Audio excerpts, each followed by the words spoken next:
আসসালামু আলাইকুম সবাইকে। কেমন আছেন সবাই? আশা রাখছি আল্লাহর অশেষ রহমতে সবাই অনেক বেশি ভালো আছেন, সুস্থ আছেন। এই প্রত্যাশা, এই শুভকামনায় আপনাদের সবাইকে আকন্দ হোমস ডায়েরির আরও একটি নতুন ভিডিও দেখার জন্য ওয়েলকাম জানাচ্ছি। বেশ অনেক দিন পর আপনাদের সাথে ভিডিও শেয়ার করছি। বিশ্বাস করেন ভিডিও না দিলেও এমন একটা দিন নেই যে কাজ করতে, করতে আপনাদের কথা মনে পড়ে না। আপনাদের কমেন্ট অনেক বেশি মিস করেছি। তো যাই হোক ভিডিওটা শুরু করেছিলাম কোনো এক সন্ধ্যা থেকে মানে গত ২ দিন আগের কথা বলছি। তো সন্ধ্যাবেলায় হচ্ছে আমি জানালাটা ক্লিন করে রং করে নিয়েছি।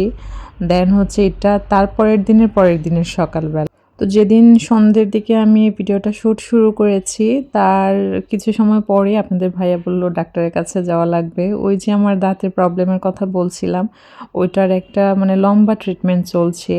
তো যে কারণেই আসলে মানে কাজে অনেক অনিয়মিত বলতে কাজ তো সবই চলছে। ওই যে শ্যুট করব আর দেখা যায় যখন আমরা বাসায় থাকি না তখন তো কাজ জমে যায়। তখন আসলে মানে একাধারে কাজগুলো চলতে থাকে। শ্যুট করতে গেলে কাজ অনেকটাই লেট হয়ে যায়। তো যাই হোক অনেক আপুরাই খোঁজ নিয়েছেন। সত্যি আপনাদের প্রতি অনেক বেশি কৃতজ্ঞতা। বিশেষ করে আইনুন নাহার আপু, তারপর এই মুহূর্তে মনে পড়ছে না, বেশ কয়েকজন আপু হচ্ছে আমাকে কমেন্টসে জানতে চেয়েছিলেন যে আপু কেমন আছি। তো সত্যি অনেক বেশি শুকরিয়া যে কেউ একজন হলেও মনে করেন যে আপু কেন ভিডিও দিচ্ছে না। তো যাই হোক আজকে সকালটা শুরু করেছিলাম আজানেরও আগে থেকে। আসলে যখন কাজ জমে যায় তখন নিজের জন্য দিনটা বড় করে নেওয়ার একটা বড় সুযোগ না আসলে বড় উপায় হচ্ছে যে সকালে উঠে নিজের দিনটাকে বড় করে নেওয়া। এছাড়া আর কোনো বিকল্প থাকে না। তো যাই হোক আমি সকাল সকাল যে কাজগুলো করা লাগে বেসিক প্রতিদিনের যে কাজগুলো থাকে সেগুলো সেরে শ্যুট করব। ওই মুহূর্তে হচ্ছে মাছ নিয়ে আসছে। তখন প্রায় সকাল ৭টার মতন বাজে। মানে আগের দিন সন্ধ্যেবেলা আপনাদের ভাইয়া মাছের কথা বলে এসেছিল। মানে আমরা যাদের থেকে মাছ নেই ওনাদেরকে ফোন করে বলে দিলে এখন বাসায় এসে দিয়ে যায়। তো ওই যে সন্ধ্যার দিকে আপনাদের ভাইয়াও ছিল না, আমিও ছিলাম না, যে কারণে আর দেয়নি। তো পরদিন সকালবেলা হচ্ছে নিয়ে আসছে। তো অফ ক্যামেরায় আমি মাছের বাজার গুছিয়ে দুপুরে যা রান্না করব সেগুলো সব কিছু রেডি করে তারপর গোসল করে নিয়েছি। দেখবেন মাছ বা মুরগি এই জাতীয় জিনিস ক্লিন করলে বা কাজ করলে গোসল না করা অবধি শান্তি লাগে না। যদিও রান্নার পরেও একটা অস্থিরতা থাকে, তবে আমার ক্ষেত্রে এটা কেন যেন মানে রান্নাটা যেমন একটা সময়ের পরে চলে গেলে অনেক বেশি অস্বস্তি কাজ করে, একই সাথে গোসলটাও যদি একদম 10:30-11টার মধ্যে না হয় মানে খুব বেশি ইয়া লাগে। দেখা যায় যতই কাজের ব্যস্ততা থাকুক প্রয়োজনে ২-৩ বার গোসল করব, কিন্তু একটা নির্দিষ্ট টাইমে আমার গোসল করাই লাগবে এরকম। তো মাছ টাছ সব কিছু ক্লিন করে যা যা কুটাকাটি দরকার সব নিজেই করেছি, কারণ গত বেশ কিছুদিন ধরে আমার হেল্পিং হ্যান্ডও আসছে না, ওর মেয়ের বিয়ে, যার কারণে ও বেশ লম্বা একটা ছুটি নিয়েছে। তো যাই হোক আজকের মেনু অনুসারে সব কিছু রেডি করে নেওয়াতে এখন চটজলদি রান্নাটা করে নিতে পারবো। আর আজকের মেনুটা আজকের না, শুধু এই টানা ১ মাস চেষ্টা করব ফাউজি বুড়ির চোখের পাওয়ারের কথা চিন্তা করে হচ্ছে একটা খাবার মেনু রাখার। শুধু ফাউজি বুড়ি না, আসলে অনেক দিন ধরেই তো বলছি হচ্ছে না। তো ফাইনালি শুরু করলাম। তার মধ্যে একটা হচ্ছে প্রতিদিন যেন শাকটা থাকে আর ছোট মাছটা থাকে। আর আপনাদেরকে কথা দিচ্ছি ইনশাল্লাহ আমি এর পরবর্তী যে ভিডিওটা হবে সেখানে অবশ্যই আমাদের মেনু প্ল্যানটা শেয়ার করব। সেটা আমাদের নিজেদের জন্য যেটা করে থাকি সেটাই। তো আপনাদের সাথে কথা বলতে বলতে আমি কাজগুলো করে নিচ্ছি। ছোটো মাছ রান্নাটাও হয়ে গেছে, শাকটাও হয়ে গেছে। এখন আমি মাছ ভুনা করছি আর ডালটা একদম সকালবেলায় করে নিয়েছিলাম, যেহেতু আপনাদের ভাইয়াকে জাস্ট একটা নির্দিষ্ট টাইমে খাবারটা দিতে হয়। তো সব কিছু চিন্তা করে দেখা যায় যে রাতের খাবার থাকলে তো থাকলো, আর না হয় আর কিছু হোক না হোক ডালটা আমি বসিয়ে দেই নাস্তার পাশাপাশি। তো এদিকে হচ্ছে আমি বেশ কিছু গাজর কুচি আর আলু কুচি করে রেখেছিলাম গতকাল রাতে, যে সকালবেলা বাচ্চাদেরকে নাস্তায় এটা দিব। মানে হয় পাকোড়া করে বা মানে যে কোনো একটা কিছু করে দিব, ওইভাবেই আমি প্রিপারেশনটা রেখেছিলাম। কিন্তু ওই যে সকালবেলা মাছ নিয়ে আসাতে আমার সব মানে সব কিছু এলোমেলো হয়ে গেছে। মানে মাছের বাজার বলতেই হচ্ছে এক্সট্রা হ্যাসেল। সবজি বাজার, কাঁচা বাজার তাও অন্যরকম, কিন্তু মাছের বাজার এমন কিচেন ডাবল ক্লিন করতে হয় এরকম একটা অবস্থা। তো আজকে শুধু গল্পই করছি, কাজ রিলেটেড ওরকমভাবে কিছু বলছি না। এখানে আমি যে গাজর আর আলুটা গ্রেট করে রেখেছিলাম, ওইটাকে চিন্তা করেছি একটু ভাজির মতো করে রাখবো। দেন বিকেলবেলা হয়তো বা এটার সাথে একটু চিকেন ভেজে সুন্দর মতো করে দেন হচ্ছে রুল আকারে দিই, আর ব্রেডের সাথে একটু স্যান্ডউইচ করেই দিই, ওভাবে করে দিব। মানে ফাউজি বুড়ির জন্য গাজর, পেয়ারা, শাক, ছোট মাছ কিছু জিনিস প্রতিদিন যেন একটু একটু রাখতে পারি, সেভাবে করেই আসলে একটা লিস্ট করে নিয়েছি।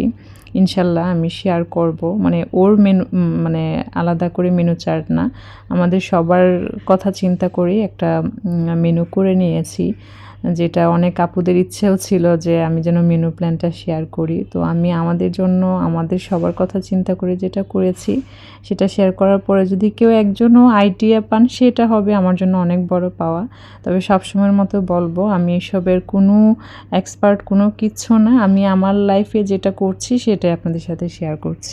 মাছ ভুনাটা প্রায় হয়ে এসছে, এখন জাস্ট একটু ধনেপাতা কুচি দিয়ে দিব। তো ধনেপাতাগুলো অনেক সময় যদি ডিপে রাখা যায় একরকম থাকে, আর যদি এরকম করে কাচের জারে রাখা যায় ভালো থাকে। যদিও এটা কাচের জার না, মানে 2-1 দিন একদম ভালো থাকে। যেটা হয় অনেক সময় যদি এমনি রেখে দেওয়া যায় পচে যায়। তো মাছ ভুনাতে ধনেপাতা আর কাঁচামরিচ ফালি দিয়ে এখন আমি চুলাটাকে অফ করে দিচ্ছি। আর অফ ক্যামেরায় হচ্ছে আমি ওই যে গাজর আলু কুচিটা করেছিলাম সেটাও ভাজি করে নিয়েছি। তো এখন হচ্ছে টেবিলটা গুছিয়ে নিব। আচ্ছা, চ্যানেলের ব্যাপারে ছোট্ট একটা সিদ্ধান্ত নিয়েছি, আপনাদের সাথে তো অবশ্যই শেয়ার করতে হবে। সেটা হচ্ছে আমি তো আগে সপ্তাহে 2টা ভিডিও দিতাম, এখন সপ্তাহে একটা ভিডিও দিব। সেটা হচ্ছে মঙ্গলবার সন্ধে 7:30 বা 7টার দিকে।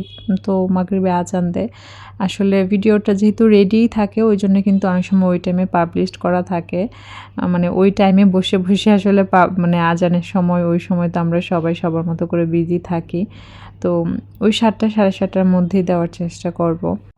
আর এই সিদ্ধান্ত নেওয়ার রিজনটাও আপনাদের সাথে একটু শেয়ার করি।